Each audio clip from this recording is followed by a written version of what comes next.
Good evening, everybody. I just wanted to take some time tonight to send out a video presentation on mandated reporting and homelessness.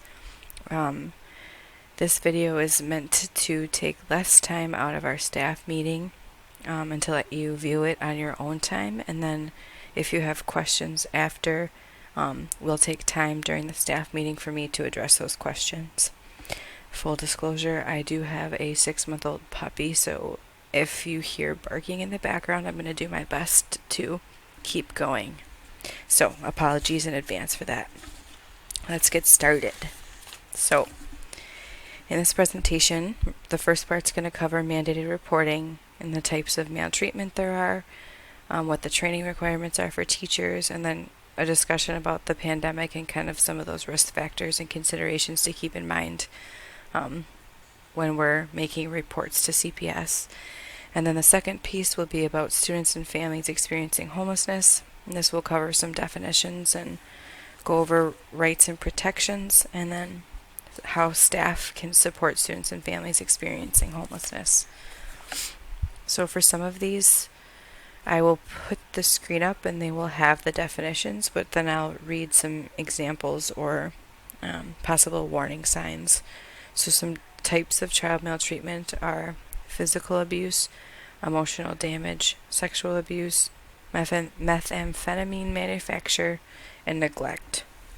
And some possible warning signs may include, for physical abuse, bruises and marks on a student's body. These may be of different colors, indicating sustained injuries over time at different stages of healing.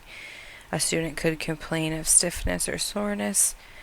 They could have awkward movements due to the pain. You could visibly see burns from cigarettes. And then if you ask a student about these bruises or marks, they might be evasive about sharing information about those injuries. Some signs for sexual abuse would be an unusual fear of people of one gender or people with a certain characteristic, seductive behaviors, unusual sexual play, or knowledge or behavior that is beyond curiosity that's typical for that child's age.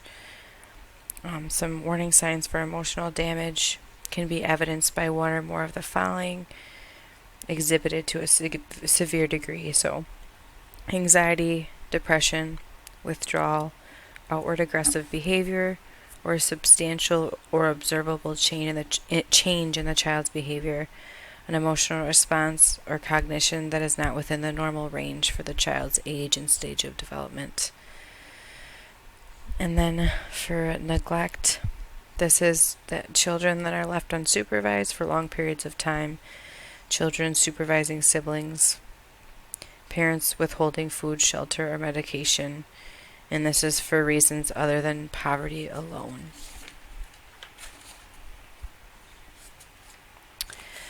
So, mandated reporting requirements. So all staff are mandated reporters in the state of Wisconsin.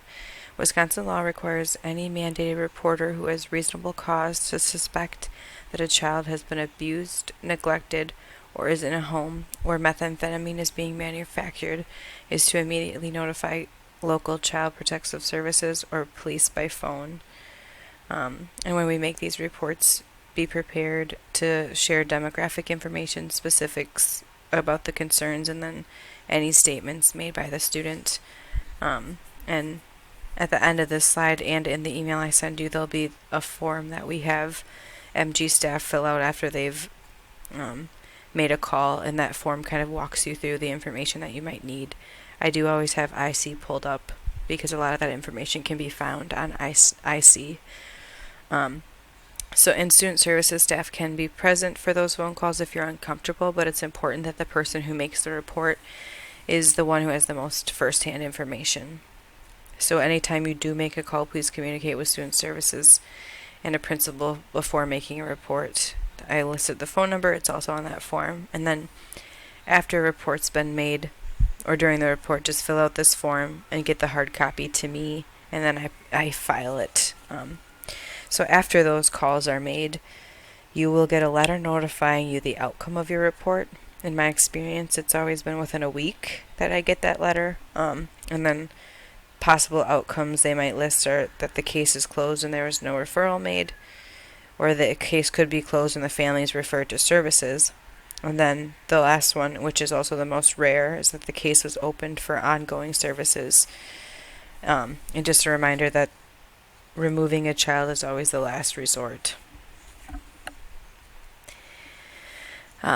So we do have a much more in-depth training for new staff, which I will be sharing at the new teacher meeting on Thursday morning. So there'll be a webinar for y'all to do, and then we'll have that webinar sent to DPI once you've completed that. So don't worry, new teachers, I'll be sharing all this information with you again Thursday morning of next week. So stay tuned. So child maltreatment and neglect during the COVID pandemic. So many families are experiencing increased financial stress, housing and employment instability, and social isolation. We're not sheltering in place as much anymore, but I'm still isolated with the pandemic still continuing to be happening. So these risk factors may increase the risk of child maltreatment, neglect, or sexual abuse happening in the home. And so some of those signs might be drastic change in school achievement, suddenly not attempting to complete any work, extreme social withdrawal. Some of these are repeated from the earlier slide as well.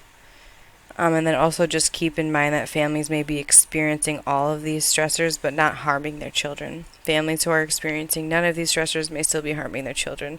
These are just important things to keep in mind in our current reality now that we've been dealing with COVID for almost a year and a half, 2 years.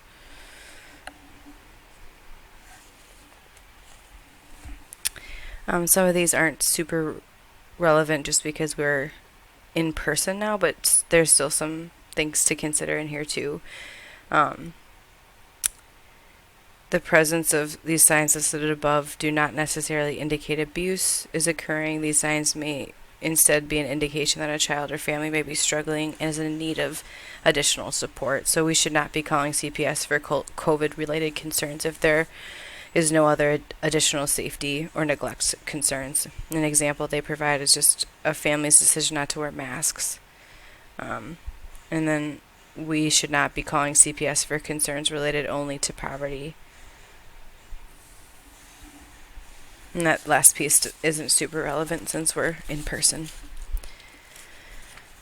The next slide just gives teachers some more examples of what questions you could ask if you're unsure about reporting, and if you're comfortable, obviously, with asking those questions to a student. I'm never going to ask you to do this if you're not comfortable, but if you have a relationship with a student and can ask some more leading questions to get some more information, that can always be helpful for those reports. And as always too, there's links on the bottoms of each of these slides that have more detailed information directly from our Wisconsin website. And then just a reminder, we should not be digging for information on a family. We are asking these questions only if we have a concern about abuse or neglect, not if we have concerns that a family is lower income or making different parenting choices than we would. Example, different rules about bedtimes, access to technology, diet, etc. School staff should not conduct an interview of a student and should not ask leading questions. Once it is determined a report is or is not necessary, no further questions should be asked.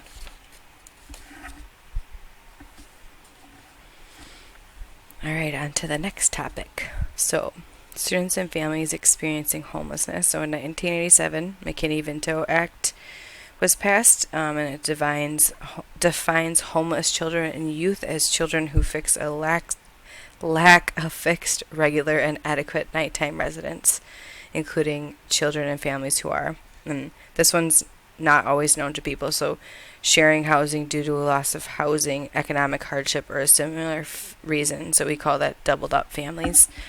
Living in hotels, motels, trailer parks, or camping grounds due to a lack of alternate adequate housing. And you can see the rest of the list there.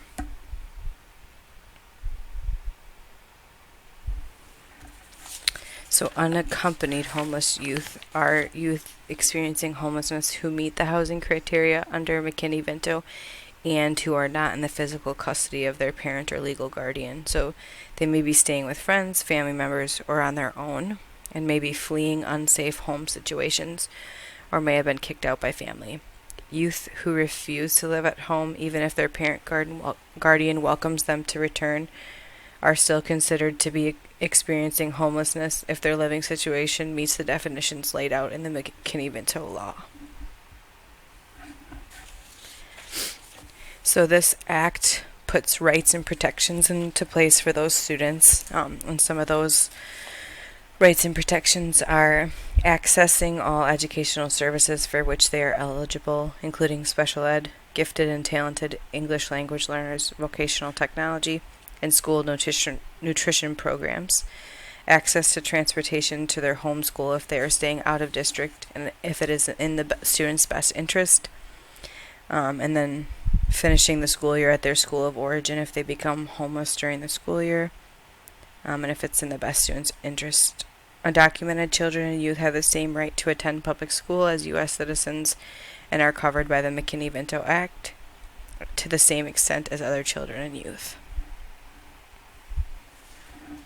So how can teachers and staff help support students experiencing homelessness?